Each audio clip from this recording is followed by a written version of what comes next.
আশা করছি দেখা যাচ্ছে। তাহলে ক্লাস নাম্বার 1,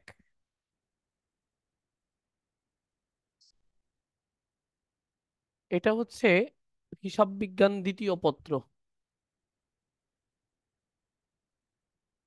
আমরা আগে তুলনামূলকভাবে ফার্স্ট পেপার এবং সেকেন্ড পেপারের সহজ চ্যাপ্টার গুলা করবো, কারণ আমাদের টার্গেট হচ্ছে ফার্স্ট পেপারের 5টা সৃজনশীল, সেকেন্ড পেপারের 5টা সৃজনশীল আগে কনফার্ম করা। তো আমরা এখন যে চ্যাপ্টার ধরতেছি এই চ্যাপ্টার থেকে এইচএসসি পরীক্ষায় কমপক্ষে সৃজনশীল আসবে 2টা। তো আমি যদি সেকেন্ড পেপারে এরকম 2টা চ্যাপ্টার দেখা দিতে পারি তাহলে 4টা সৃজনশীল কনফার্ম হয়ে যাবে। তারপর আমরা ফার্স্ট পেপারে 2টা চ্যাপ্টার দেবো।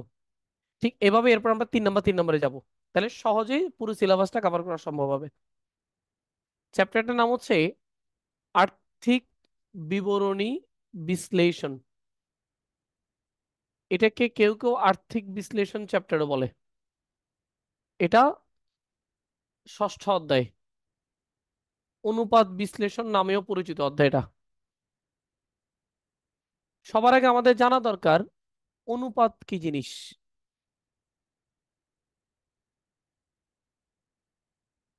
রেশিও,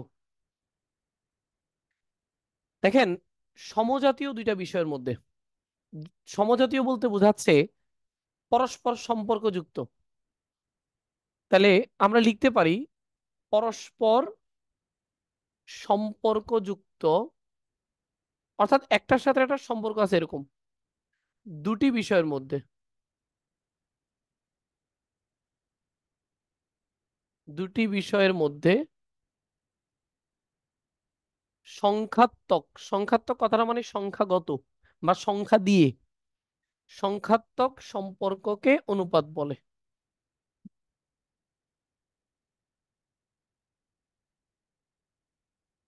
অর্থাৎ আমরা যদি যে কোনো দুইটা বিষয়ের মধ্যে সংখ্যা দিয়ে তুলনা করি তখন সেটাকে আমরা অনুপাত বলি। যেমন ধরেন আমরা ছোটবেলা থেকে জাতীয় পতাকার দৈর্ঘ্য আর প্রস্থের মধ্যে একটা তুলনা করতাম, যে জাতীয় পতাকার মাপ কত, তখন আমরা বলতাম 5:3, 5 মানে দৈর্ঘ্য, 3 মানে প্রস্থ। এই যে 5 এবং 3 দুইটা সংখ্যা, কার কার মধ্যে তুলনা বোঝাচ্ছি? দৈর্ঘ্য আর প্রস্থের মধ্যে। তাহলে দৈর্ঘ্য আর প্রস্থকে আমরা তুলনা করতেছি দুইটা সংখ্যা দিয়ে, একটা 5 আর একটা 3। তাহলে সম্পর্কযুক্ত দুইটা বিষয়ের মধ্যে যদি আমরা সংখ্যা দিয়ে তুলনা করি তখন সেটাকে অনুপাত বলে। বুঝা গেছে? অনুপাত দ্বারা মূলত ভাগ করাকে বোঝায়। আমরা ক্লাসে যে লাইনগুলো লেখাবো প্রতিটা লাইন থেকে এমসিকিউ আসবে, আবার এই লাইনগুলোই আমার সিকিউর ক্ষেত্রে বেসিক। অনুপাত দ্বারা মূলত ভাগ করাকে বোঝায়। এখন আপনি এই ভাগের জায়গায় এটাকে তুলনা বলতে পারেন, তুলনা করাও বোঝায়। অনুপাত দ্বারা মূলত ভাগ অথবা তুলনা করা বোঝায়। আচ্ছা বলেন তো, ভাগ অথবা গুণ এই অঙ্কগুলোর ক্ষেত্রে মিনিমাম কয়টা আইটেম লাগে? দুইটা। 2টা আইটেম লাগবে। তাহলে আমি ভাগ করতে হলে মিনিমাম 2টা জিনিস লাগবে। আর অনুপাতেও ঠিক কয়টা জিনিস প্রয়োজন হয়? 2টা। দুইটা। তাহলে অনুপাত মানে ভাগ করা, আর ভাগ করার জন্য মিনিমাম আইটেম লাগবে 2টা। এই জন্য আমরা এই অনুপাত বিশ্লেষণের যে অঙ্কগুলো করব সেখানে অ্যাটলিস্ট 2টা আইটেম লাগবে। তারপরে আসি, এই অঙ্কগুলোর মূল নাম অনুপাত বিশ্লেষণ, আর্থিক বিবরণী বিশ্লেষণ না। দেখেন স্যার, আর্থিক বিবরণী বিশ্লেষণ কি জিনিস এটা যদি একটু বুঝি। আমরা আর্থিক বিবরণী অঙ্ক দেখছি, আর্থিক বিবরণীর অঙ্কগুলো করার পর একটা প্রতিষ্ঠান লাভজনক অবস্থায় আছে না তার ক্ষতি হচ্ছে, প্রতিষ্ঠানের তারল্য কেমন, প্রতিষ্ঠানের সচ্ছলতাটা কেমন, সে কি চাইলে তার চলতি দায়গুলো যে কোনো সময় পরিশোধ করতে পারবে, সে কি তার দীর্ঘমেয়াদীতে পরিশোধ করতে পারবে, সে কতদিন পর পর দেনাদার থেকে টাকা আদায় করতে পারতেছে, এরকম নানা জাতীয় বিষয়ের মানে উত্তর জানতে চাই আমরা। তো আর্থিক বিবরণী করার পর ওই আর্থিক বিবরণীর কে আমরা এক ধরনের বিশ্লেষণ করি কিছু বেসিক উত্তর জানার জন্য। এই বিশ্লেষণটাকে আর্থিক বিবরণী বিশ্লেষণ বলে। এই বিশ্লেষণটা এক ধরনের গাণিতিক বিশ্লেষণ, অঙ্কের মাধ্যমে বিশ্লেষণ। তো এই বিশ্লেষণটা আবার কয়েক রকমের। আপনি অনুপাতের মাধ্যমে বিশ্লেষণ করতে পারবেন, আপনি নগদ প্রবাহ বিবরণীর মাধ্যমে বিশ্লেষণ করতে পারবেন, আপনি সমচ্ছেদ বিন্দুর মাধ্যমে বিশ্লেষণ করতে পারবেন। তাহলে আর্থিক বিবরণী করার পর আর্থিক বিবরণীর যে অ্যান্সার আছে, অ্যান্সারের মাধ্যমে আমরা যে বিশ্লেষণ করি সেটাই মূলত আর্থিক বিবরণী বিশ্লেষণ। তাহলে অনুপাত বিশ্লেষণের যে অঙ্কগুলো আমরা পরীক্ষার হলে দেখবো, যে সৃজনশীলগুলা, এগুলা মূলত আর্থিক বিবরণীর উত্তর। এগুলা প্রশ্ন না, এগুলো এক ধরনের উত্তর। উত্তর থেকে আমি অনুপাত বিশ্লেষণ করব। এই জন্য এই উত্তরগুলোকে আমরা চাইলেই তেমন কোনো পরিবর্তন করতে পারি না। তাহলে পরীক্ষায় সৃজনশীলে যে প্রশ্নটা দেয়া থাকে সেই প্রশ্নটাতে আপনি চাইলে নিজের মন গড়া মতো কোনো পরিবর্তন করতে পারবেন না। কোনো ধরনের জাবেদা, কোনো ধরনের সমন্বয় জাবেদা, কোনো ধরনের খতিয়ান কিছুই চিন্তা করতে পারবেন না। আপনি জাস্ট ওখানে যে উপাদানগুলো থাকবে সেগুলো নিয়ে আপনি অনুপাত করবেন, এর বাইরে কিছু আপনি করতে পারবেন না। তো এখন প্রশ্ন হতে পারে, স্যার আমরা এই অনুপাত বিশ্লেষণটা আসলে কেন করি, একটা প্রতিষ্ঠান কেন অনুপাত বিশ্লেষণ করবে? আসেন এই প্রশ্নের উত্তর দিই। একটা লাইন লিখবো আমরা, অনুপাত বিশ্লেষণের প্রধান উদ্দেশ্য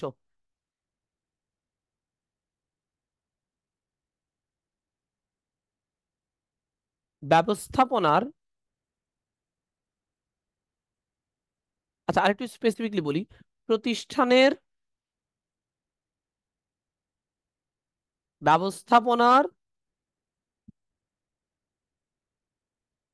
আর্থিক দক্ষতা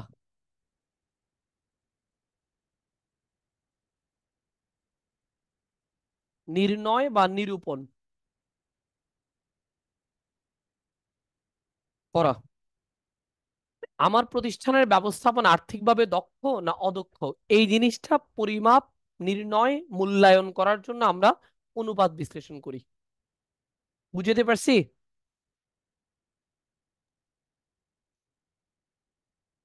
ওকে। জি আমরা স্যার। ওকে আমরা এর পরের অংশে যাই।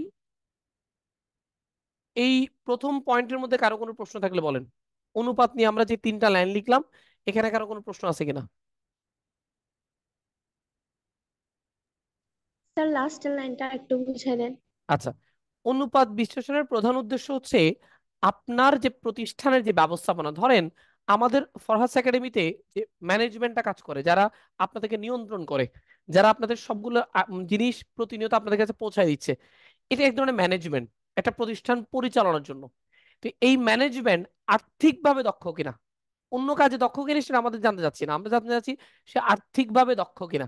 আর্থিকভাবে দক্ষ আমি তখনই বুঝতে পারবো যখন সে নির্দিষ্ট সময় দায় পরিশোধ করতে পারবে, যখন তার সচ্ছলতা বাড়বে, যখন সে প্রতিষ্ঠানের লাভজনকতা বাড়বে, অর্থাৎ তার মুনাফা হবে। লস হলে তার আর্থিকভাবে দক্ষ হওয়ার সুযোগ নেই। এই জিনিসগুলো আমরা যাচাই বাছাই করার জন্যই মূলত অনুপাত বিশ্লেষণ করি। তাহলে অনুপাত বিশ্লেষণ মূলত করার উদ্দেশ্য কি? সেটা হচ্ছে স্যার প্রতিষ্ঠানের ব্যবস্থাপনার আর্থিক দক্ষতা যাচাই করার জন্য। ক্লিয়ার? জি sir, thank you. Okay sir. এবার আসেন পরবর্তী পয়েন্ট। আমরা যখন অনুপাত বিশ্লেষণের অঙ্ক করতে যাই, সেখানে আমরা তিন রকমের উত্তর পাই। কয় রকমের? তিন রকমের। অনুপাতকে তিন ভাগে ভাগ করা হয়, না এটা তিন ভাগে না বলি, তিন ভাবে প্রকাশ করা হয় বলি। অনুপাতকে তিন ভাবে প্রকাশ করা হয়। অনুপাতকে তিন ভাবে প্রকাশ করা হয়। এক,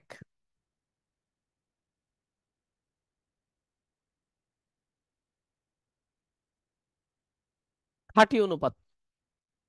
স্যার এই খাঁটি অনুপাত জিনিসটা কি?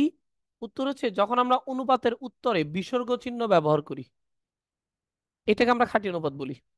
কোন চিহ্ন ব্যবহার করি? বিসর্গ চিহ্ন। বিষয়।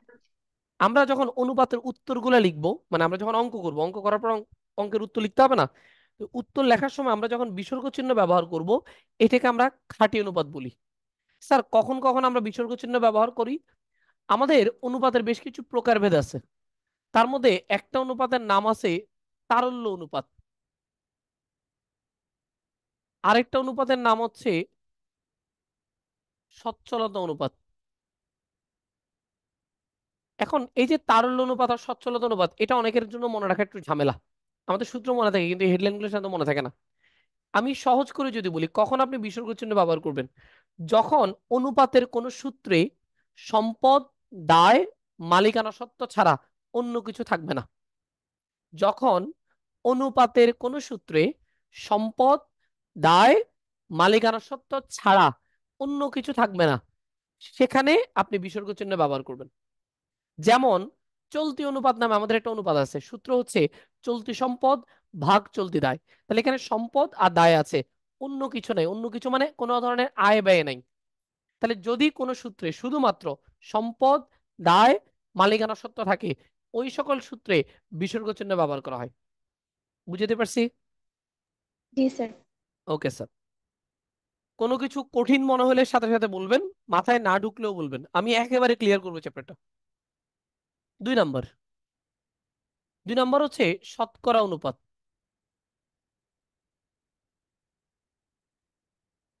শতকরা অনুপাতে একটা উদাহরণ যদি বলি, ধরেন 12%। এগুলো আমরা উদাহরণ বলতেছি, 3:1 কোনো অ্যান্সার না, এটা একটা উদাহরণ। আপনি চাইলে এখানে 2:1 বলতে পারেন। আমি 12% নিলাম, আপনি চাইলে এটাকে বলতে পারেন 15%, এটা আপনার ইচ্ছা। আমি একটা উদাহরণ দিলাম সংখ্যা দিয়ে। এখানে অনুপাতটার নাম, আমরা উপার্জন ক্ষমতার যে অনুপাতগুলা করি ওই অঙ্কগুলাতে আমরা পার্সেন্ট চিহ্ন ব্যবহার করি। এখন উপার্জন ক্ষমতার অনুপাত আমরা অনেকে নাও চিনতে পারি। তাহলে আপনি এভাবে মনে রাখেন, মুনাফা রিলেটেড যত সূত্র আছে, কি রিলেটেড?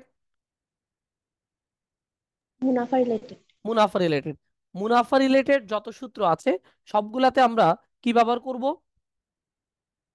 পার্সেন্ট চিহ্ন ব্যবহার করব। উপার্জন কি ব্যবহার ক্ষমতা। করব? পার্সেন্ট। পার্সেন্ট চিহ্ন। পার্সেন্ট। ওকে স্যার। তাহলে মুনাফা রিলেটেড যত সূত্র আছে সবগুলাতে আমরা পার্সেন্ট চিহ্ন ব্যবহার করব। আপনি চাইলে আপনার মতো করে শর্টকাট রুলস লিখে নিতে পারেন, যেদিকে আমি বললাম মুনাফা রিলেটেড যত সূত্র, আপনি এটা লিখে রাখতে পারেন চাইলে। 3 নম্বর এন্ড তো লাস্ট, খাঁটি অনুপাতে কোন রিলেটেড ইয়াগুলো বসবে? সম্পদ, দায়, মালিকানা সত্ত্ব। আগেই বললাম সম্পদ, দায়, মালিকানা সত্ত্ব রিলেটেড যত সূত্র আছে ওগুলাতে বিসর্গ চিহ্ন ব্যবহার হবে, অর্থাৎ খাঁটি অনুপাতটা। যত মুনাফা রিলেটেড সূত্র আছে সবগুলাতে পার্সেন্ট চিহ্ন ব্যবহার করব। এবার আসেন 3 নম্বর।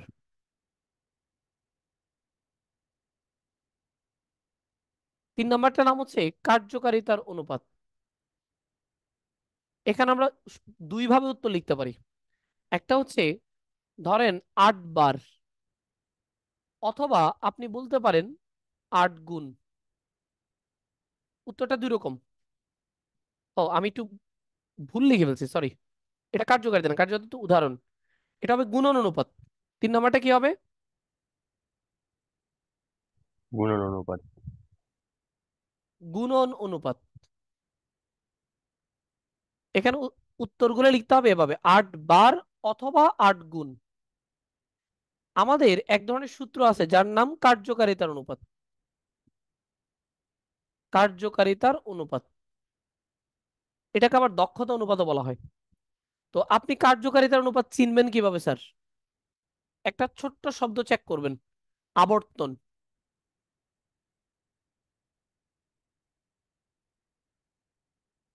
জান, আমি বুঝার উপায়গুলো বলে দিলাম। কোন সূত্রে যদি আমরা আবর্তন দেখি, দেনাদার আবর্তন অনুপাত, পাওনাদার আবর্তন অনুপাত, মজুদ আবর্তন অনুপাত, এরকম যত আবর্তন টাইপের অনুপাত দিবে ওই অঙ্কগুলাতে আমরা উত্তরে যে উত্তরটা আসবে তার সাথে আমরা লিখবো বার অথবা গুণ, যা ভাল লাগে। তবে আমরা বার শব্দটার সাথে বেশি পরিচিত, তাহলে আপনি পরীক্ষায় বার লিখতে পারেন। 5 বার, 6 বার, 7 বার, 9 বার, 11 বার, এই টাইপের। আবার এবার গুচ্ছবর্তী পরীক্ষা অর্থাৎ জিএসটি, গুচ্ছভুক্ত যে বিশ্ববিদ্যালয়গুলো আছে, প্রায় 22 থেকে 24টা বিশ্ববিদ্যালয়, তাদের যে ভর্তি পরীক্ষা সেখানে অপশনে 8 গুণ ছিল, মানে উত্তরটা গুণ ছিল, গুণ। তো এই জন্য এখানে আমরা 12 বলতে পারি, গুণও বলতে পারি, যেভাবে সুবিধা হয়। ক্লিয়ার? জি স্যার। Okay sir. জি স্যার। তাহলে আমরা অনুপাতের প্রকাশভঙ্গি কমপ্লিট করলাম। এবার আসবো আমরা অনুপাতের প্রকারভেদ। সবার কি এটা লেখা শেষ হয়েছে? স্যার গুণন অনুপাত কোন কোন ক্ষেত্রে হবে বলছেন? এই যে ওটা কি বলছি, আবর্তন থাকলে। আবর্তন থাকলে গুণন অনুপাত হবে, রাইট। তাহলে এবার আমরা অনুপাতগুলোর বিস্তারিত যাব। এই চ্যাপ্টারে আমাদের তেমন কোনো ছকের প্রয়োজন হয় না। এই চ্যাপ্টারে আমাদের কাজ হচ্ছে শুধুমাত্র সূত্র করা, শুধু সূত্র। এজন্য কোনো ট্যাবলের প্রয়োজন নাই, অযথা ট্যাবল করব না আমরা। আসেন আমরা সবার আগে 1 নম্বর, আচ্ছা আমি এর আগে একটু প্রকারভেদটা লিখে দিই। আমরা অনুপাতকে আমাদের পরীক্ষায় যে অনুপাতগুলো আসে এগুলোকে 4 ভাগে ভাগ করতে পারি। অনুপাতকে অনেক দৃষ্টিকোণ থেকে অনেক ভাগে ভাগ করা হয়, কিন্তু আমাদের যেগুলো লাগবে সেগুলোকে আমরা কয় ভাগে ভাগ করলাম? 4 ভাগে। 4 ভাগে। 1 নম্বর, প্রথমটার নাম তারল্য অনুপাত। তারল্য অনুপাতের অপর নাম আপনি বলতে পারেন স্বল্পমেয়াদী সচ্ছলতা অনুপাত।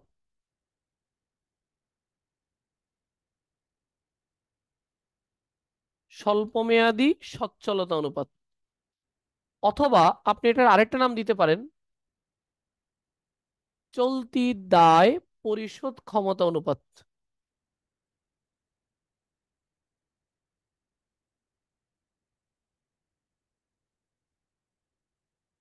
এই অনুপাতের একটা বৈশিষ্ট্য আছে, এই ওয়ার্ডটা সচ্ছলতা কথাটার মানে দায় পরিশোধ ক্ষমতা। সচ্ছলতা মানে কি? দায় পরিশোধ ক্ষমতা। তো তারল্য অনুপাত আসলে কোন দায় পরিশোধ করা হবে? উত্তর হচ্ছে চলতি দায়। কোন দায়? চলতি দায়। চলতি দায়।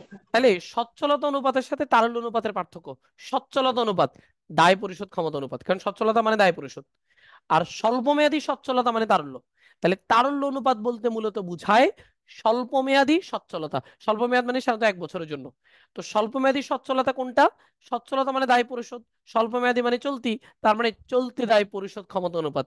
আপনাকে পরীক্ষায় প্রশ্ন আসতে পারে এমসিকিউতে, নিচের কোনটি চলতি দায় পরিশোধ ক্ষমতা অনুপাত? উত্তর হচ্ছে তারল্য অনুপাত গুলা। আপনাকে প্রশ্ন হতে পারে তারল্য অনুপাতের প্রধান উদ্দেশ্য কি? আপনি অ্যান্সার দিবেন চলতি দায় পরিশোধ ক্ষমতা পরিমাপ বা মূল্যায়ন করা। বুঝছি? জি স্যার। তাহলে বলেন চলতি দায়ের সাথে কোন অনুপাত জড়িত? সচ্ছলতা অনুপাত। তারল্য অনুপাত। স্যার এটা সেমটা, সেম না পুরোটা? না না না না, বুঝিয়েন, তারল্য অনুপাত অথবা স্বল্পমেয়াদী সচ্ছলতা, শুধু সচ্ছলতা না তো, আচ্ছা স্যার। তারল্য অনুপাত অথবা স্বল্পমেয়াদী সচ্ছলতা অনুপাত। তাহলে দায় পরিশোধ ক্ষমতা, দায় পরিশোধ ক্ষমতা অনুপাত সচ্ছলতা অনুপাত, চলতি দায় পরিশোধ ক্ষমতা অনুপাত স্বল্পমেয়াদী সচ্ছলতা অনুপাত। ক্লিয়ার এবার? জি স্যার। ওকে। 2 নম্বর, 2 নম্বরটার নাম শুধু সচ্ছলতা অনুপাত।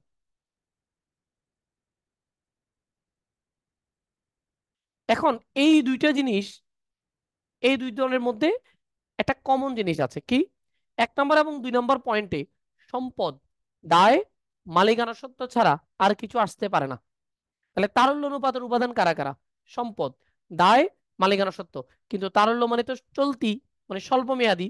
তাহলে চলতি সম্পদ, চলতি দায়, চলতি মূলধন। মাথায় ঢুকছে? জি স্যার। তারল্য অনুপাতের উপাদানগুলো কারা কারা? তারল্য অনুপাত মানে সচ্ছল, স্বল্পমেয়াদী সচ্ছলতা। তো সচ্ছলতা মানে তো দায় পরিশোধ ক্ষমতা। দায় পরিশোধ ক্ষমতার সাথে 3টা শব্দ জড়িত, সম্পদ, দায়, মালিকানা সত্ত্ব। তো আমরা বলছি স্বল্পমেয়াদী সচ্ছলতা, তাহলে এখানে স্বল্পমেয়াদী গুলো আসবে। স্বল্পমেয়াদী কারা কারা? চলতি সম্পদ, চলতি দায়, চলতি মূলধন। ক্লিয়ার? আর এখানে আমরা বলছি শুধু সচ্ছলতা, স্বল্পমেয়াদী বলি নেই। তাহলে এখানে কারা কারা আসবে?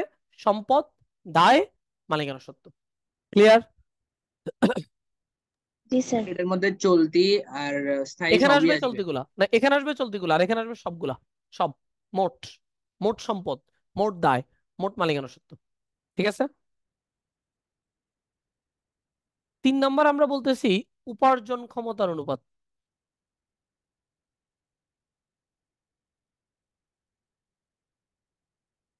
উপার্জন ক্ষমতার অনুপাতকে অনেক নামে ডাকা হয়, লাভ অর্জন ক্ষমতা অনুপাত। মনে রাখবেন, উপার্জন ক্ষমতার অনুপাতকে আপনি লাভ অর্জন ক্ষমতা অনুপাত বলতে পারেন।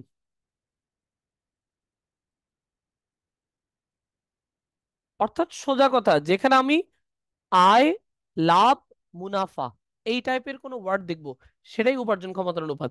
আমার 1 বছরের প্রতিষ্ঠানে কি পরিমাণ, কত পার্সেন্ট লাভ হয়েছে, কত পার্সেন্ট ক্ষতি হয়েছে, কত পার্সেন্ট মোট লাভ, কত পার্সেন্ট নিট লাভ, আমার মূলধনের বিপরীতে আমার আয় কত, আমার সম্পদের বিপরীতে আমার আয় কত, আমার বিক্রয়ের বিপরীতে আমার আয় কত, এই জিনিসগুলো অর্থাৎ কত পার্সেন্ট লাভ হচ্ছে, সেটা যে কোনো ধরনের লাভ বের করা হয় এই উপার্জন ক্ষমতার অনুপাতের মাধ্যমে। তাহলে পরীক্ষায় আয়, লাভ, মুনাফা, আর আয়ের সিনোনিম মানে উপার্জন। তাহলে আয়, লাভ, মুনাফা, উপার্জন, এই ওয়ার্ডগুলো দেখলেই বুঝতে হবে এটা উপার্জন ক্ষমতার অনুপাত। ক্লিয়ার? জি স্যার। 4 নম্বর জি এন্ড স্যার। লাস্ট, 4 নম্বর এন্ড লাস্ট, এটাকে আমরা বলি কার্যকারিতার অনুপাত বা দক্ষতা অনুপাত।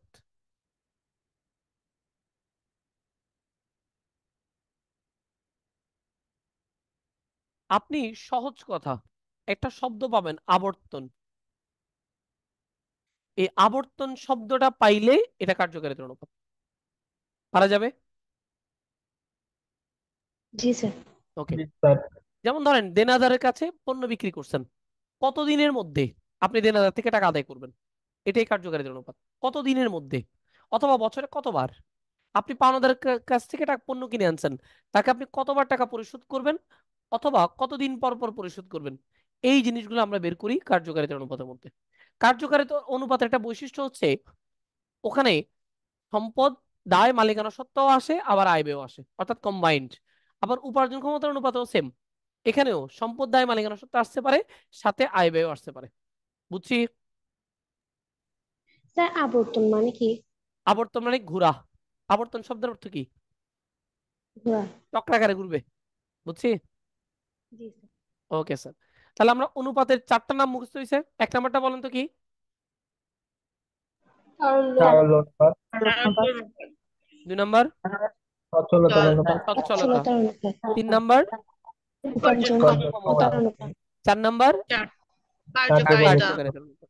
ওকে স্যার, আজকে আমাদের উদ্দেশ্য হচ্ছে মেইনলি প্রথমটা অর্থাৎ তারল্য অনুপাতটা কমপ্লিট করা বিস্তারিত। এটা শেষ করে যদি আমরা সময় পাই তারপর আরেকটা শেষ করব, শেষ এরপর আজকে আপাতত শেষ করে দিব। আগামী ক্লাসে আমরা বাকি অংশ শেষ করব। আমাদের টার্গেট থাকবে একটা চ্যাপ্টারের জন্য আপাতত 2 দিন সর্বোচ্চ। তাহলে আসেন আমরা এবার একটু তারল্য অনুপাত নিয়ে কথা বলি।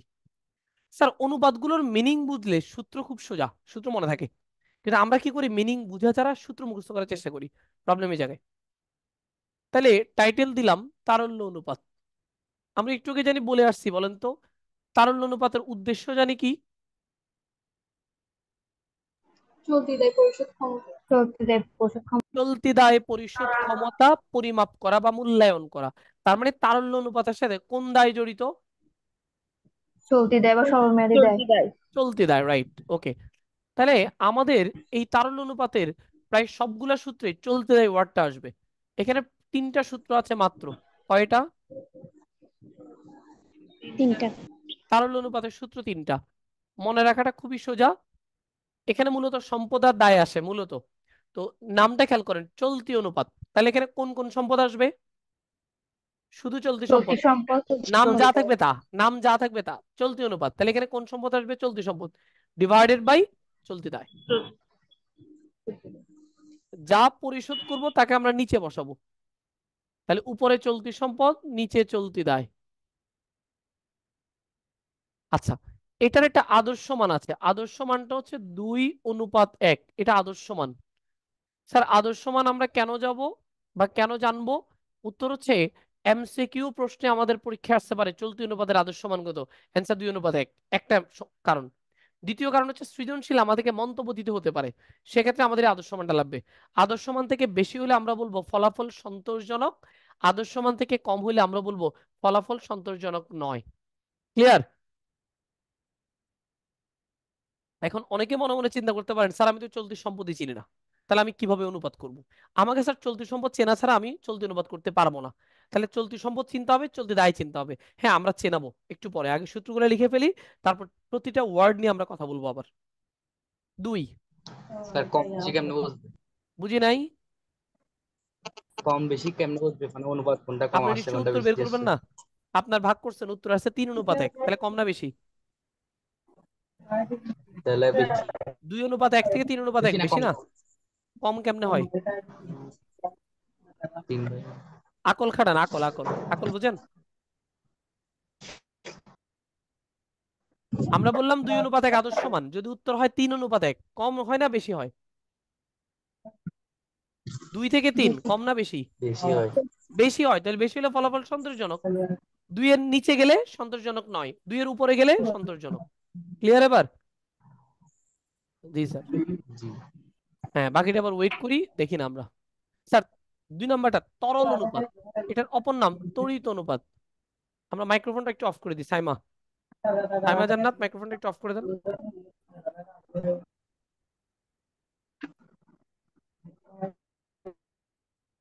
ওকে, তরল অনুপাত, তড়িৎ অনুপাত, এটার আরো নাম আছে দ্রুত অনুপাত, দ্রুতি অনুপাত, অথবা এটাকে অগ্নি পরীক্ষা অনুপাত বলে। খুব কমন নাম, অগ্নি পরীক্ষা অনুপাত, অথবা এসিড টেস্ট অনুপাত।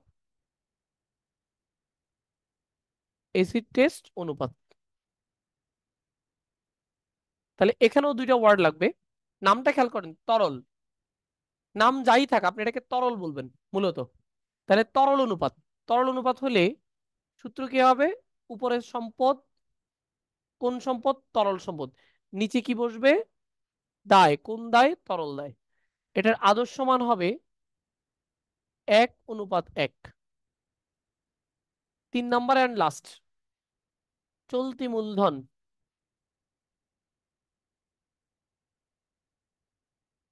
অথবা কার্যকরী মূলধন। এই কার্যকরী মূলধনকে আমরা ইংরেজিতে বলি ওয়ার্কিং ক্যাপিটাল,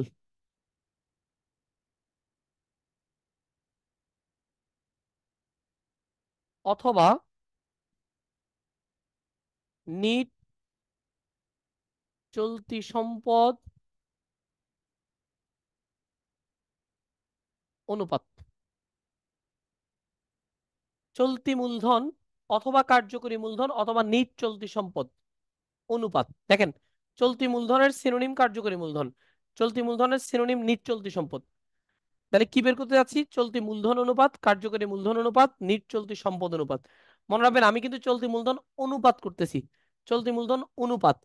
দুইটা প্রশ্নের মধ্যে ঝামেলা হবে। চলতি মূলধন আর চলতি মূলধন অনুপাত দুইটা এক জিনিস না। চলতি মূলধন বের করি আমরা সম্পদ বিয়োগ দায়। কোন সম্পদ?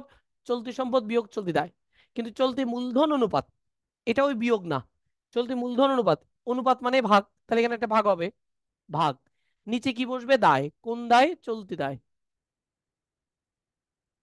আর উপরে কি বসবে? চলতি মূলধন। তাহলে আপনাকে যখন বলবে চলতি মূলধন অনুপাত, তখন আপনি ভাগ করবেন, অনুপাত বললেই ভাগ করবেন। আর যদি আপনাকে জাস্ট চলতি মূলধন বের করতে বলে, তখন আমরা বিয়োগ করে বের করি। কেমনে সেটা পরে দেখাচ্ছি। এখন এতটুকু লিখছেন কিনা, বুঝছেন কিনা দেখেন, লিখা এবং বোঝা দুটোই কমপ্লিট হয়েছে কিনা। কয়টা সূত্র স্যার তরল সম্পদ আর তরল দায়, স্যার এটা কিরকম? বুঝাবো? তরল আমি বলছি প্রতিটা ওয়ার্ড নিয়ে কথা বলবো, একটু ওয়েট করেন। তরল সম্পদ কোনটা, তরল দায় কোনটা, একটু পরে আসবে। আপাতত আমরা লিখে ফেলি। আমাদের এই ওয়ার্ড গুলো নিয়ে কনফিউশন গুলো আমরা একটু পরে ক্লিয়ার করতেছি। চলতি মূলধন কি জিনিস, চলতি দায় কারা, তরল সম্পদ কারা, কেন এটা তরল সম্পদ, তরল দায় কারা, সবগুলো আমরা বুঝাবো, প্রতিটা ওয়ার্ড কথা বলবো। এই তিনটা লিখছি। স্যার বলেন চলতি স্যার। মূলধন আর নিচে সম্পদ অনুপাতের ইয়াটা একবার বুঝিয়ে দেন। চলতি মূলধন পার্টটা। অনুপাত যে কথা, কার্যকরী মূলধন অনুপাত একই কথা, নিট চলতি সম্পদ একই, নিট চলতি সম্পদ অনুপাত একই কথা। তো এই তিনজনের ক্ষেত্রে অ্যান্সারটা কি? চলতি মূলধনটা উপরে বসাবো, চলতি দায়টা নিচে বসাবো।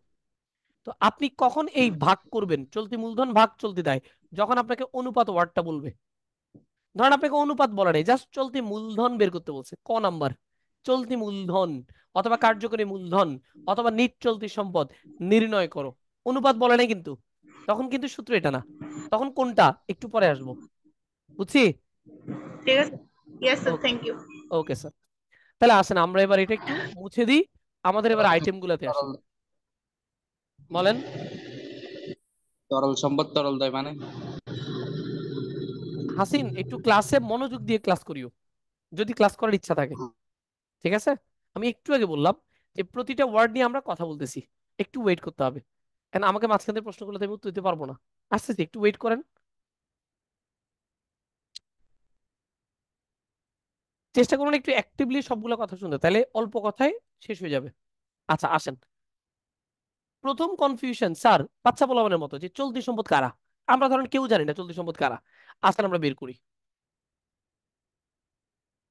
চলতি সম্পদ, প্রথমত স্যার চলতি মানে স্বল্প মেয়াদী, স্বল্প মেয়াদী সম্পদ। হিসাব বিজ্ঞানে চলতি সম্পদ আছে 9টার মতো। কয়টা? কয়টা? 9টা। 9টার মতো। চলতি সম্পদ মানে নয়টা। কি? যে সকল সম্পদের মেয়াদ সর্বোচ্চ 1 বছর, যে সকল সম্পদের মেয়াদ সর্বোচ্চ 1 বছর, তারাই চলতি সম্পদ। স্যার কারা? আসেন কারা। প্রথমে আসবে নগদ। এটাকে অনেক নামে পরীক্ষা দেয়, হাতে নগদ, একই কথা। মানে নগদ বললেই হইলো। নগদ অথবা হাতে নগদ অথবা নগদ উদ্বৃত্ত, যেভাবেই বলুক। এটা একটা আসলো যোগ। তারপরে আসবে ব্যাংক জমা। এটাকেও সেম বিভিন্ন নামে দেয়, ব্যাংক জমা, অনেক সময় বলে ব্যাংক জমার উদ্বৃত্ত, অনেক সময় বলে ব্যাংক উদ্বৃত্ত, একই কথা। অথবা বলতে পারে ব্যাংকে নগদ। একটা এমসিকিউ মনে রাখবেন অথবা একটা জানার জন্য, নগদ দুই প্রকার। নগদ কয় প্রকার? দুই প্রকার। একটা হাতে নগদ, একটা ব্যাংকে নগদ। একটা হাতে নগদ হাতে নগদ আর একটা ব্যাংকে নগদ। বুঝতে পারছি? তাহলে দুইটাই নগদ। আমরা অনেক সময় এই নগদ আর ব্যাংক জমার মধ্যে পার্থক্য করে ফেলি। দুইটাই মূলত নগদ টাকা। অনেকে বলে স্যার এটা তো ব্যাংক, এটা নগদ আসলো কেন? দেখেন, আপনার ক্যাশ টাকা আপনি দুই জায়গায় জমা রাখতে পারেন।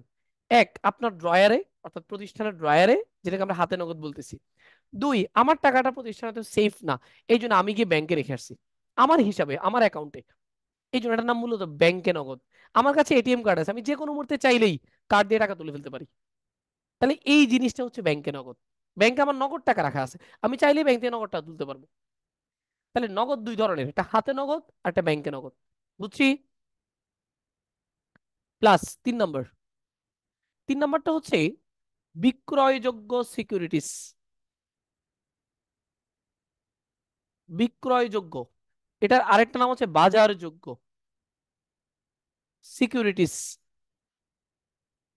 আমরা অনেকেই এই জিনিসটা নাও চিনতে পারি। এটার আরেকটা সহজ নাম আছে, স্বল্পমেয়াদী বিনিয়োগ।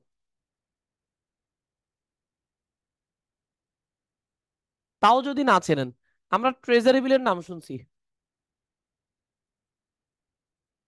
তারপরে আমরা বাণিজ্যিক কাগজের নাম শুনছি। ভাই সহজ কথায়, আমি আমার টাকাগুলো কোনো প্রতিষ্ঠানকে যদি অল্প দিনের জন্য ধার দেই বা বিনিয়োগ করি, এটাই হচ্ছে বিক্রয়যোগ্য সিকিউরিটিস, অথবা স্বল্প মেয়াদী বিনিয়োগ, অথবা বাজারযোগ্য সিকিউরিটিস। ইংরেজিতে বলে মার্কেটেবল সিকিউরিটিস। সিকিউরিটিস শব্দটার বাংলা অর্থ হচ্ছে আর্থিক সম্পদ। আর সিকিউরিটিস দ্বারা এক ধরনের ডকুমেন্টকে বোঝায়। ডকুমেন্ট টাইপের যে সম্পদগুলো আছে, যেমন আমরা সাধারণত যে ধরনের বিনিয়োগ করি, বন্ড, শেয়ার, সাধারণ শেয়ার, অগ্রাধিকার শেয়ার, এগুলো সব ডকুমেন্ট টাইপের সম্পদ। তো এগুলা, এই যে ডকুমেন্ট টাইপের সম্পদ, এগুলোকে সাধারণত সিকিউরিটিজ নামে ডাকা হয়। বুঝতে পারছি? তাহলে কয়টা গেল? এক, দুই, তিনটা। 4 নম্বর, প্রাপ্য বিল অথবা প্রাপ্য নোট। স্যার বিল এবং নোট দুইটাই একই শব্দ। প্রাপ্য বিল যে কথা, প্রাপ্য নোট একই কথা। আমি দেনাদারের কাছে টাকা পাই, তো দেনাদার আমাকে বললো ভাই আপনার টাকাটা আমি 1 মাস পরে দিব, এই নেন, আপনাকে আমি সিগনেচার করে দিলাম। আমি আপনাকে কথা দিলাম কাগজে কলমে, আপনার টাকাটা আমি আগামী 1 মাস পরে দিব, 2 মাস পরে দিব, 3 মাস পরে দিব। এই যে দেনাদার থেকে আপনি এক ধরনের স্বীকৃতি পাইছেন যে আপনার টাকাটা আপনি 2 মাস পর ফেরত পাবেন, কাগজে কলমে লিখিত, কিন্তু এক ধরনের দলিল আকারে। এই জিনিসটার নাম প্রাপ্য নোট। সো প্রাপ্য নোট এক ধরনের দেনাদার। মনে থাকবে? বলেন তো, প্রাপ্য নোট এক ধরনের দেনাদার। দেনাদার। আমরা যে দেনাদার মানে তো প্রাপ্য হিসাব জানি, প্রাপ্য হিসাব দেনাদার, আবার প্রাপ্য নোটও দেনাদার। প্রাপ্য হিসাব হচ্ছে আমি দেনাদার কাছে টাকা পাই, কিন্তু দেনাদার আমাকে কোনো ধরনের স্বীকৃতি দেয় নাই, কোনো ধরনের প্রমিস করে নাই, কথা দেয় নাই। আর প্রাপ্য নোট হচ্ছে দেনাদার আমাকে কাগজে কলমে প্রমিস করছে 2 মাস পর টাকা দিবে, অথবা 1 মাস পর টাকা দিবে, অথবা 3 মাস পর টাকা দিবে। তাহলে প্রাপ্য নোট প্লাস প্রাপ্য হিসাব। প্রাপ্য হিসাবের অপর নাম তো দেনাদার, এটা আমরা জানি। প্লাস 6 নম্বরটা হচ্ছে প্রাপ্য আয়, যেটাকে আমরা বকেয়া আয় নামে চিনি। স্যার বকেয়া দুই রকম, একটা আয়ের ক্ষেত্রে, একটা ব্যয়ের ক্ষেত্রে। তো বকেয়া আয়কে প্রাপ্য আয় বলে, আর বকেয়া খরচকে প্রদেয় খরচ বলে। তাহলে প্রাপ্য বা বকেয়া আয়। আয় শব্দটার আরেকটা নাম আছে রাজস্ব। তাহলে এই যে দেখেন, এই জায়গা থেকে এই জায়গা পর্যন্ত আমরা টোটাল 6টা সম্পদ লিখছি। কয়টা বলেন? 6টা। 6টা। অনেকের প্রশ্ন ছিল স্যার তরল সম্পদ মানে কি? আমরা অনেকে মুখস্থ করি, এটা আমাদের জন্য অনেক অসুবিধা। তরল সম্পদ ব্যাপারটা আমরা মুখস্থ করে ফেলি সূত্র আকারে। তরল সম্পদ মানে কি? স্যার, যে সকল চলতি সম্পদকে আমরা চাইলেই নগদ টাকায় রূপান্তর করতে পারি তাদেরকে তরল সম্পদ বলে। আবার বলতেছি, যে সকল চলতি সম্পদকে আমরা চাইলেই নগদ অর্থে রূপান্তর করতে পারি, অর্থাৎ এগুলো হয়তো বিক্রি করে ফেলতে পারি, অথবা আমি যার কাছে টাকা পাই ওর থেকে আমি টাকা নিয়ে ফেলতে পারি, অথবা আমার ব্যাংকে টাকা জমা আছে সেখান থেকে তুলে আনতে পারি।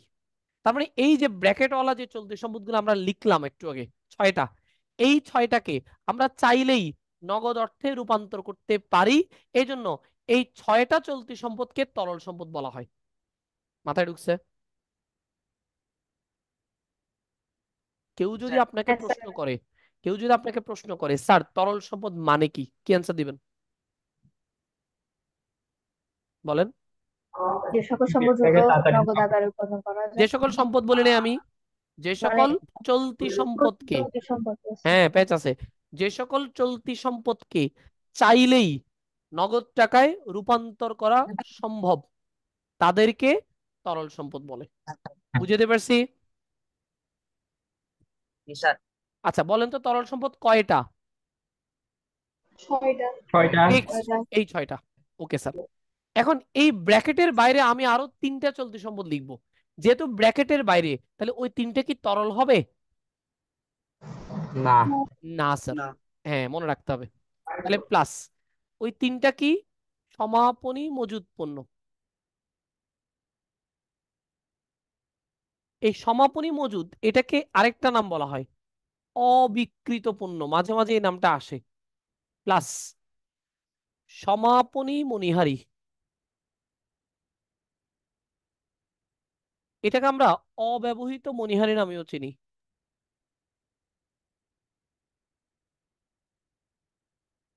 প্লাস অগ্রিম খরচ।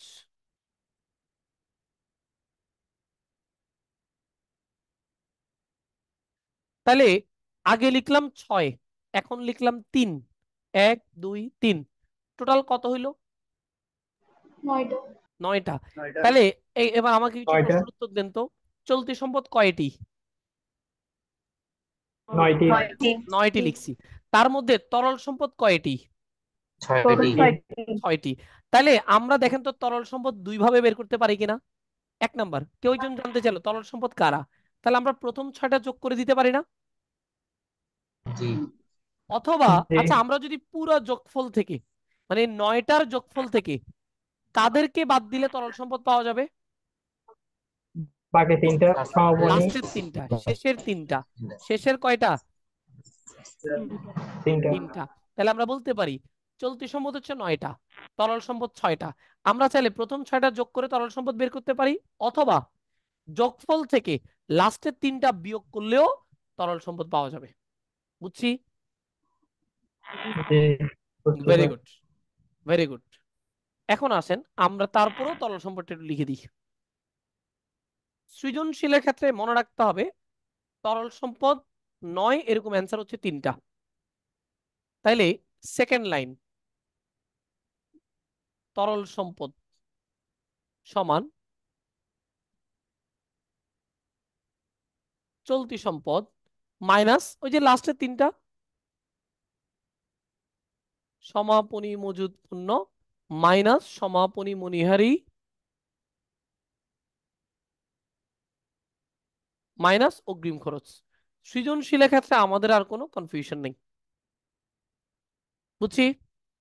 চলতি সম্পদ মাইনাস সমাপনী মজুদ মাইনাস সমাপনী মণিহারি মাইনাস অগ্রিম খরচ। পারা যাবে? তাহলে তরল সম্পদ আমরা কয় ভাবে বের জি করতে স্যার। পারবো? দুই ভাবে। প্রথম ছয়টা দুই। যোগ, অথবা চলতি সম্পদের যোগফল নয়টা থেকে থেকে লাস্ট তিনটা বিয়োগ। তিনটা বিয়োগ। Very good. এখন এখানে একটা নোট মনে রাখবেন। নোট, আমি প্রায় সময় ক্লাসে একটা কথা বলি যে নোট শব্দটা আমি যখন খাতায় লিখে দিব এটা মনে রাখতে হবে বিপদে পড়লে এটা কাজে লাগাবো। আরে বিপদে পড়বো সাধারণত আমরা এমসিকিউতে। এমসিকিউতে আমরা যা জানি সবসময় তা উত্তর দিতে পারি না। অনেক সময় আমাদেরকে উত্তর নির্দিষ্ট করা থাকে, সেখান থেকে আমাকে উত্তর দিতে হয়। এইটা হচ্ছে আমার বিপদ। তার মানে বিপদে পড়লে আমরা এই নোটগুলোকে মনে রাখবো। বুঝতে পারছি? জি স্যার। নোট, কোন কোন হিসাব বিজ্ঞানী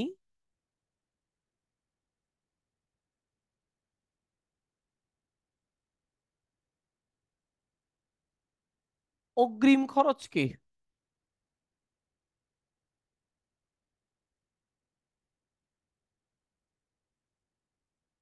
তরল সম্পদ মনে করেন, প্যাচটা বুঝিয়েন। স্যার এই নোটটা আমার কি কাজে লাগবে?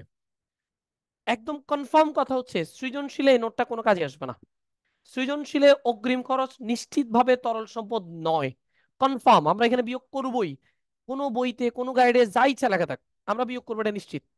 বাট এইচএসসি পরীক্ষায় ধরেন একটা এমসিকিউ আসছে, নিচের কোনটি তরল সম্পদ নয়। আমি একটা এমসিকিউ লিখে দিচ্ছি, দেখেন উদাহরণ হিসেবে। একটা এমসিকিউ লিখলাম, কোশ্চেন নাম্বার 1, নিচের কোনটি তরল সম্পদ নয়, প্রশ্ন করলো। তাহলে অপশন নাম্বার ক আমরা বললাম হাতে নগদ, অপশন নাম্বার খ আমরা বললাম অগ্রিম খরচ, অপশন নাম্বার গ আমরা বললাম প্রাপ্য হিসাব, অপশন নাম্বার ঘ সমাপনী মজুদ, অথবা সমাপনী মণিহারি বললাম। আচ্ছা খেয়াল করেন তো, তরল সম্পদ নয় বলছে, হাতে নগদ কি তরল সম্পদ? আচ্ছা। জি হ্যাঁ। স্যার, জি স্যার। হ্যাঁ। প্রাপ্য হিসাব কি তরল সম্পদ? ইয়েস উত্তর স্যার। জি স্যার। তার মানে এই দুটা জি তরল স্যার। সম্পদ। কিন্তু আমরা পড়ছি অগ্রিম খরচ কি তরল সম্পদ? না। না। সমাপনী মজুদ কি তরল সম্পদ? না। হ্যাঁ। আবার হ্যাঁ বলে করতে কি? তাইলে তাইলে তরল সম্পদ নয়, উত্তর কয়টা হয়? দুইটা। দুইটা। এখন তার মানে আপনি একটু বিপদে পড়ে গেছেন না? একটা প্রশ্ন তো দুটো উত্তর হওয়ার সুযোগ নেই, উত্তর দিতে হবে কয়টা? একটা। আচ্ছা, অনেকেই মনে করে যে উত্তরটা আগে থাকে অ্যান্সার, এই ধারণাটা ভুল, একদম ভুল একটা কনসেপ্ট। যখন একই প্রশ্নের উত্তর দুইটা, তখন ভালো করে খেয়াল করতে হবে এখানে কোনো ভিন্ন মতামত আছে কিনা, অথবা অধিক যৌক্তিক কোনো উত্তর আছে কিনা। তাহলে নিচের কোনটি তরল সম্পদ নয়, উত্তর দুইটা। যদি যেটা আগে থাকে এটা অ্যান্সার হইতো, তাহলে তো অ্যান্সার অগ্রিম খরচ, কিন্তু এখানে অ্যান্সার হবে সমাপনী মজুদ। এখানে অ্যান্সার কি? তানভীরের মাইক্রোফোন অফ করেন। সমাপনী মজুদ। ওকে, তাহলে এখানে উত্তর হবে সমাপনী মজুদ। আচ্ছা স্যার অগ্রিম খরচ কেন উত্তর হলো না? অগ্রিম খরচ তো তরল সম্পদ না। আসলে আমরা তো বিপদে পড়ে গেছি। বিপদে পড়লে নোটটা কাজে লাগাতে হবে। নোটে আমরা শিখছিলাম কোন কোন হিসাব বিজ্ঞানী মনে করেন অগ্রিম খরচকে নগদ টাকায় রূপান্তর করা সম্ভব, তার মানে অগ্রিম খরচ তরল সম্পদ। যেহেতু কোন কোন হিসাব বিজ্ঞানী মনে করেন অর্থাৎ অগ্রিম খরচকে চাইলে তরল সম্পদ বলা যায়, সেই জন্য আমরা অগ্রিম খরচকে অ্যাভয়েড করে অ্যান্সার দিয়েছি সমাপনী মজুদ। বুঝছি? ওকে স্যার, এইটা মনে রাখিয়েন। আচ্ছা তাহলে আমরা তরল সম্পদ আর চলতি সম্পদ আমাদের ক্লিয়ার। এবার নেক্সট, চলতি দায় আর তরল দায় লিখেন।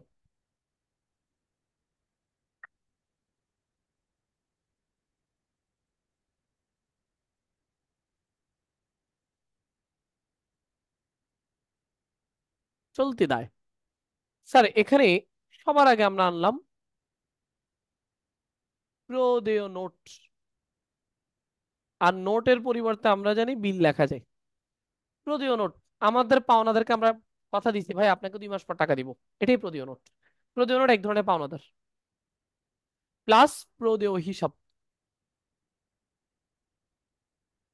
অথবা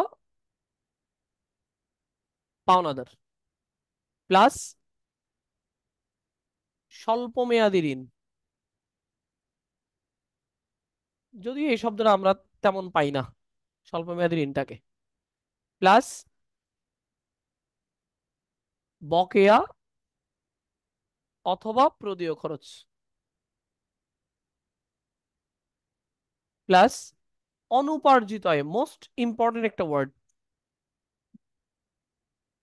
এমসিকিউর জন্য খুবই গুরুত্বপূর্ণ। অনুপার্জিত আয় বা অগ্রিম আয়, কেন জানি এটা প্রায় সময় পরীক্ষা আসে।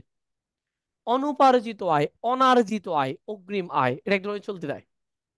অনুপার্জিত আয় মানে হচ্ছে আপনি সেবা দেন নাই কিন্তু টাকা পেয়ে গেছেন, এটাই হচ্ছে অগ্রিম আয় বা অনুপার্জিত আয়। ধরুন আপনাদেরকে পড়ানোর আগে টাকা নিয়ে ফেলছি, এটাই হচ্ছে অগ্রিম আয়, এটা এক ধরনের চলতি দায়। প্লাস দেখেন হিসাব বিজ্ঞান প্রথম পত্রে সাধারণত আমরা 6টা চলতি দায় পাই। কয়টা? সাধারণত বলছি 6টা চলতি দায় পাই হিসাব বিজ্ঞান প্রথম পত্রে।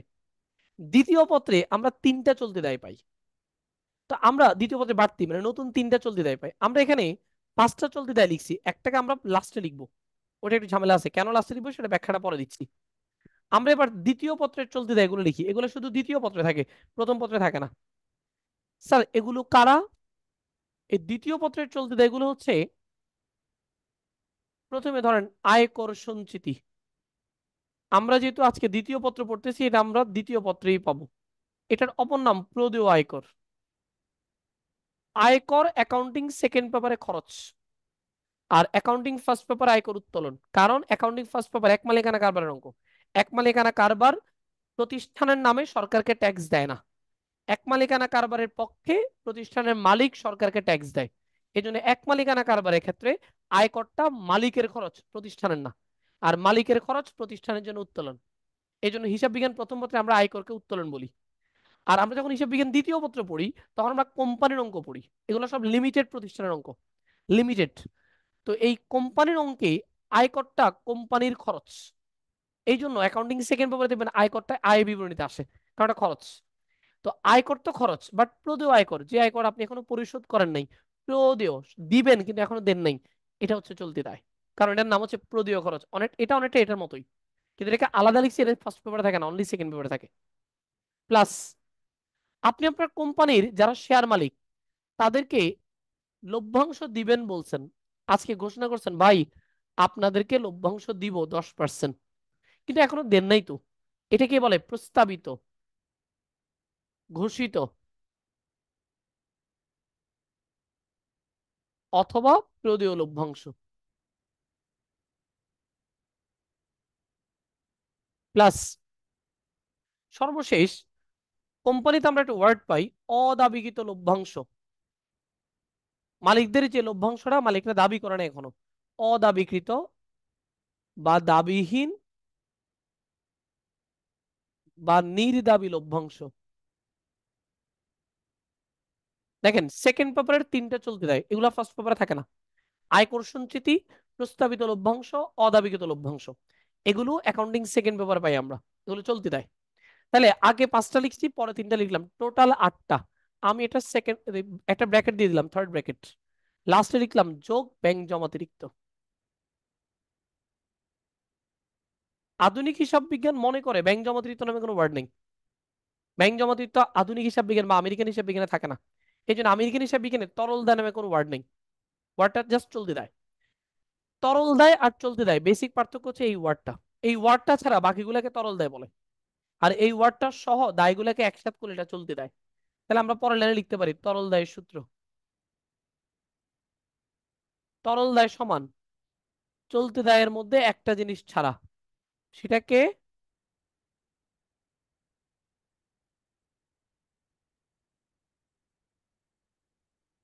ব্যাংক জমাতিরিক্ত। ব্যাংক জমাতিরিক্তকে আমরা ইংরেজিতে বলি ব্যাংক ওভারড্রাফট। তাহলে তরল দায় কোনটা? চলতি দায় বিয়োগ ব্যাংক জমাতিরিক্ত। এখন ধরেন ব্যাংক জমাতিরিক্ত নাই, যা তরল দায় তাই চলতি দায়। ক্লিয়ার? আচ্ছা জি আমাদের স্যার। বাকি রইল কি? আমাদের বাকি রইল কি? চলতি মূলধন অথবা কার্যকরী মূলধন অথবা নিট চলতি সম্পদ। এখানে একটা ওয়ার্ড খেয়াল করেন, নিট সম্পদ। নিট সম্পদ, সম্পদ কখনো কি নিট হতে পারে? স্যার সম্পদ আসলে নিট হয় না, কিন্তু সম্পদের সামনে যদি তাহলে নিট শব্দটা স্যার দিয়ে দেয় তাহলে কি বুঝবো? নিট সম্পদ মানে হচ্ছে মূলধন, এটা একটু মনে রাখেন। যেমন ধরেন নিট আয় মানে আয় থেকে কিছু আইটেম বাদ দিলে আমরা নিট আয় পাই, বিক্রয় থেকে কিছু আইটেম বাদ দিলে আমরা নিট বিক্রয় পাই। নিট বলতে বোঝাচ্ছে এটা ভিতরে আর কোনো কিছু বাদ দেওয়ার মতো নেই। যেমন ধরেন নিট মুনাফা, আয় থেকে সকল খরচ বাদ দিই, মানে আয়ের মধ্যে যত খরচ অন্তর্ভুক্ত আছে সবগুলা বাদ দেওয়ার পর যে মুনাফা থাকে এটাই নিট মুনাফা, এখান থেকে আর কিছু বিয়োগ করার নেই, সুযোগ নেই। আমরা অনেকে কর পূর্ব নিট মুনাফা বলি, কথাটা ঠিক না, কথাটা জাস্ট কর পূর্ব মুনাফা, ওখান থেকে কর বাদ দিলে নিট মুনাফা আসে। নিট বললেই এখান থেকে আর কিছু বিয়োগ করার সুযোগ নেই। আচ্ছা, তো নিট সম্পদ কি হতে পারে? বা কেউ যদি আপনাকে প্রশ্ন করে বলো তো নিট সম্পদ দ্বারা কি বুঝো, অনেকেই মনে করে সম্পদ থেকে মনে হয় কিছু সম্পদ বাদ দিলে নিট সম্পদ আসে। না, সম্পদ থেকে দায় বাদ দিলে নিট আসে। সম্পদ থেকে কি বাদ দিলে? দায়। দায় বাদ দিলে নিট সম্পদ আসে। তো সম্পদ থেকে দায় বাদ দিলে নিট সম্পদ বা মূলধন পাওয়া যায়। ওই যে এ মাইনাস এল ইকুয়ালস টু ওই বলেন না, এই ওইটা হচ্ছে নিট সম্পদ। তাহলে কেউ যদি প্রশ্ন করে নিট সম্পদের সূত্র কি, অ্যান্সার দিবেন সম্পদ বিয়োগ দায়। তো নিট চলতি সম্পদের সূত্র কি? চলতি সম্পদ বিয়োগ চলতি দায়। বুঝছি এবার? জি স্যার। ওকে, তাহলে আমরা সূত্র লিখতে পারি পরের লাইনে।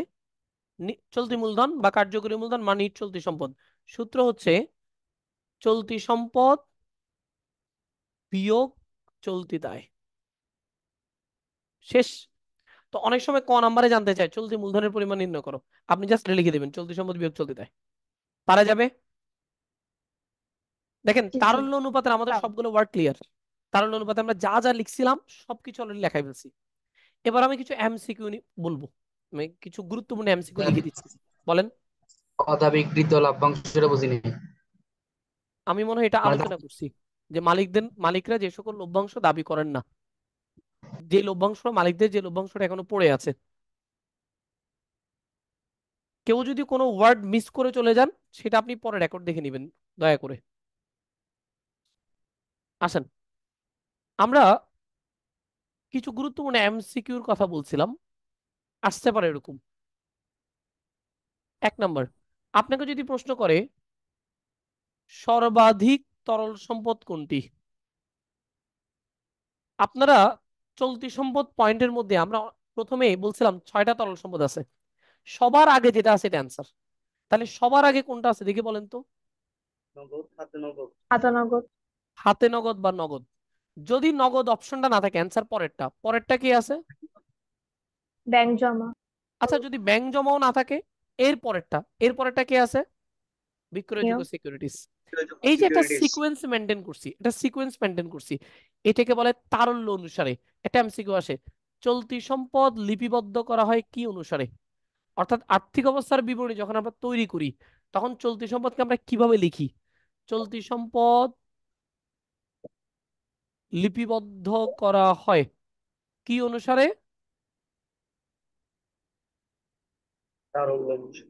তারল্য অনুসারে। যার তারল্য বেশি সে সবার আগে আসবে, যার তারল্য কম সে সবার পরে যাবে। বুঝতে পারছি? ওকে, হ্যাঁ স্যার। এরপরে লিখেন সর্বশেষ, এটা দিয়ে আমরা শেষ করে দিব। চলতি দায়। তাহলে চলতি দায়কে আপনি কিভাবে লিপিবদ্ধ করবেন? যার গুরুত্ব বেশি সে সবার আগে আসবে। চলতি দায় লিপিবদ্ধ করা হয় কি অনুসারে? গুরুত্ব অনুসারে। শেষ। তাহলে মোটামুটি এই ছিল আমাদের তারল্য অনুপাতের আলোচনা। আমাদের প্রথম অংশ আশা করি কমপ্লিট। স্যার চলতি দেয়